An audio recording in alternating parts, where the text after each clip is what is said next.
오늘 우리에게 주신 하나님 말씀은 구약성경 잠언 30장 18절에서 33절까지의 말씀입니다. 우리 드라마 바이블로 같이 읽도록 하겠습니다. 내가 심히 기이 여기고도 깨닫지 못하는 것 서너시 있나니 곧 공중에 날아다니는 독수리의 자치와 반석이로 기어다니는 뱀의 자치와 바다로 지나다니는 배의 자치와 남자가 여자와 함께한 자치며 음녀의 자치도 그러하니라. 그가 먹고 그의 입을 찢음같이 말하기를 내가 악을 행하지 아니하였다 하느니라. 세상을 진동시키며 세상이 견딜 수 없게 하는 것 서너시 있나니 곧 종이 임금된 것과 미련한 자가 음식으로 배부른 것과 미움받는 여자가 시집간 것과 여종이 주모를 이은 것이니라. 땅에 작고도 가장 지혜로운 것 넷이 있나니 곧 힘이 없는 종류로되 먹을 것을 여름에 준비하는 개미와 약한 종류로되 집을 바위 사이에 짓는 사반과 임금이 없으되 다 때를 지어 나아가는 메뚜기와 손에 잡힐만 하여도 왕궁에 있는 도마뱀이니라. 잘 걸으며 위풍 있게 다니는 것 서너시 있나니 곧 짐승 중에 가장 강하여 아무 짐승 앞에서도 물러가지 아니하는 사자와 사냥개와 수렴소와 및 당할 수 없는 왕이니라. 만일 네가 미련하여 스스로 높은 지 하였거나 혹 악한 일을 도모하였거든 내 손으로 입을 막으라.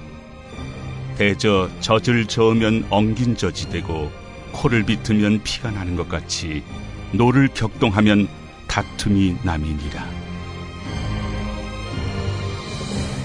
오늘 본문도 이 잠언 기자는 무엇이 지혜로운 삶인가 라는 단순하지만 이 어려운 질문에 대해서 너의 자리가 어디인지를 제대로 알고 그 자리에서 최선을 다하는 것이 지혜자의 삶이다 이렇게 권면하고 있습니다.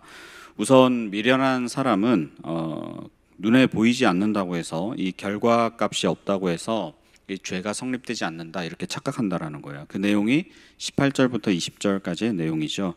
공중에 날아다니는 거대한 새, 독수리가 지나간 길, 하늘을 뚫어져라 쳐다본다고 해서 그 지나간 자취를 발견할 수 없습니다. 분명히 독수리는 지나갔지만 그 자취는 남지 않아요. 뱀이 지나간 자리, 바다에서 배가 지나간 자리 역시 그 자취가 금세 사라집니다.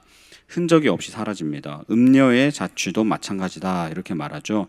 간음한 자의 자리는 그 자취가 남지 않고 엄연히 부정한 행동과 행위가 있음에도 불구하고 모른 척 입을 씻고 뻔뻔하게 이렇게 이야기를 합니다. 내가 악을 행하지 아니하였다. 왜 이런 고백이 가능합니까? 자취가 남지 않았고 그에 따른 결과가 눈에 보이지 않았기 때문입니다. 그런데 과연 그럴까요? 오늘 본문의 마지막 절인 33절을 보십시오. 대저 젖을 저으면 엉긴 젖이 되고 코를 비틀면 피가 나는 것 같이 노를 격동하면 다툼이 남이니라. 우유를 저으면 버터가 되는 것이 당연하고요. 이 사람의 코를 비틀면 코피가 나는 것이 당연하듯이 노를 격동하면 분쟁과 다툼이 나는 것도 당연하다 이렇게 이야기를 하고 있습니다. 우유, 버터, 코와 코피는 눈에 보이는 인과관계죠. 노와 다툼은 보이지 않는 인과관계, 다시 말하면 원인과 결과입니다. 엄연히 나쁜 행동과 부정한 일, 죄를 범하고도 이 자취가 남지 않는, 즉 다시 말하면 눈에 보이지 않는다고 해서 그것이 불의와 죄가 아니라는 것은 아니며 눈에 보이든 보이지 않든 반드시 원인이 있으면 결과를 수반하게 된다라는 거예요. 당장 그것이 눈에 보이지 않는다고 해서 내가 악을 행하지 아니하였다 이렇게 이야기해봐야 아무 소용이 없고 그것은 정말 미련한 것이다 이렇게 권면하는 것입니다. 우리 이 부분에 대해서 좀 더 구체적으로 살펴볼까 하면서 해악이 넘치는 비유로 이 잠언 기자는 계속해서 말을 이어가죠. 21절에서 23절까지의 내용을 먼저 살펴보면 이 세상 사람들이 못 참아 하는 것이 서너 있다고 이야기하죠. 첫 번째는 뭐예요? 종이 임금이 되는 것. 당연합니다. 무능한 사람이 리더가 되면 모두가 불편해집니다. 지도자는 유능해야 되죠. 그런데 종의 역할을 감당할 수밖에 없는 이 그릇의 사람이 임금이 되겠다고, 지도자가 되겠다고 해서 그 자리에 올라간다면 세상은 견딜 수 없이 힘들어집니다. 왜요? 이치에 맞지 않으니까. 한 사람이 자기 주제를 모름으로 인해서 모두가 불편을 감수해야 하는 것이기에 세상은 못 참아 합니다. 두 번째, 미련한 자가 음식으로 배부르는 것. 옳지 않죠. 부지런하고 성실하고 게으른 사람이 부지런하고 성실하고 착한 사람이, 아주 부지런한 사람이 당연히 결실을 거두어야 됩니다. 그런데 아무것도 하지 않고 그저 놀기만 하는 이런 게으른 자가 배가 부르고 떵떵거린다면 세상은 상대적 박탈감 때문에 못 참아 합니다. 세 번째, 미움받는 여자가 시집간 것. 남자 여자를 떠나서 모든 사람들이 좋게 보지 않는 한 사람이 결혼을 하게 되면, 여자 같은 경우에 시집을 가게 되면, 남자 같은 경우에 장가를 가게 되면 배우자가 고생하고 그 집안 모두가 고생합니다. 모두에게 미움을 그 사람은 왜 샀을까? 모두가 그 사람을 미워한다면 반드시 그 이유가 있겠죠.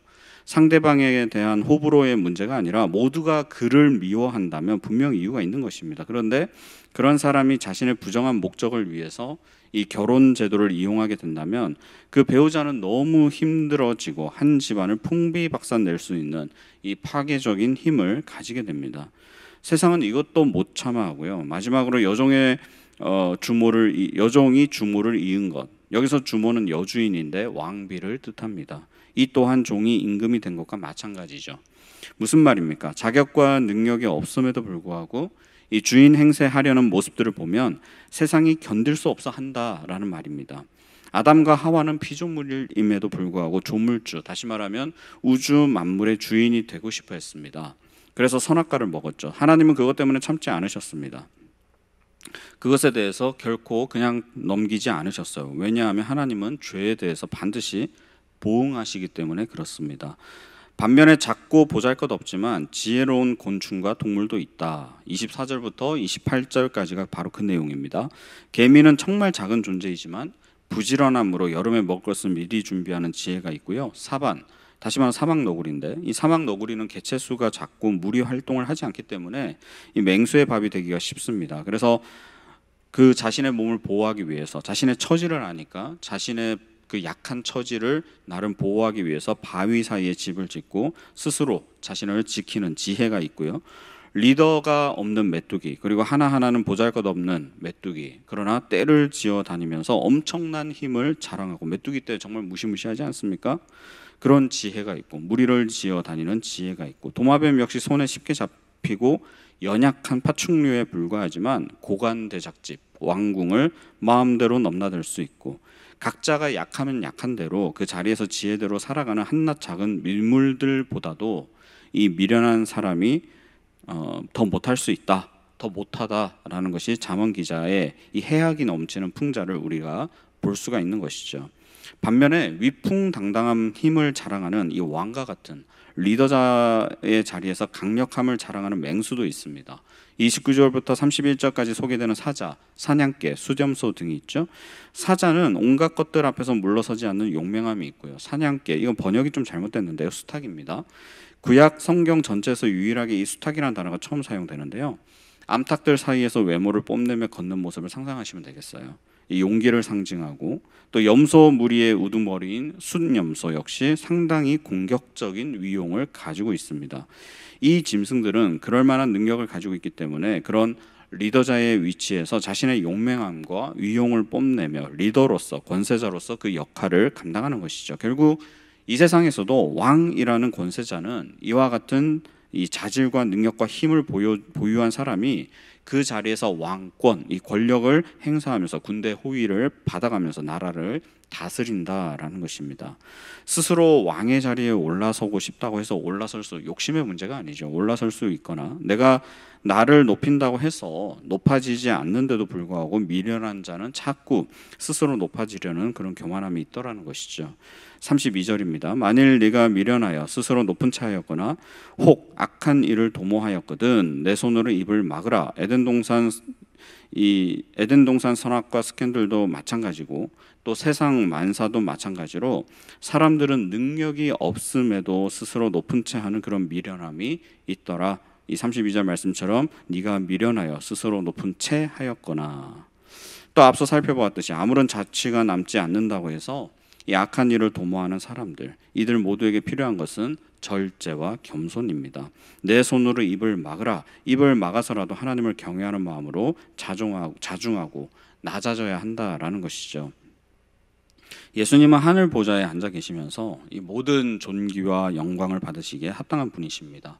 하지만 주님은 하늘의 모든 영광을 뒤로하고 이 땅의 낮고 낮은 자리에 오셔서 심지어 무덤에까지 내려가시는 그 겸손함으로 우리를 구원하셨습니다.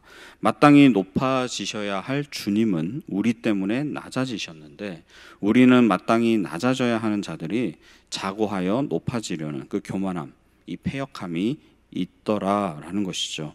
오늘 잠언 기자 역시 이 부분을 강하게 지적합니다. 우리의 마음은 주님의 은혜와 십자가의 사랑으로 예수 그리스도의 보혈로 적시지 않으면 끊임없이 우상을 만들어내는 우상 공장이고요.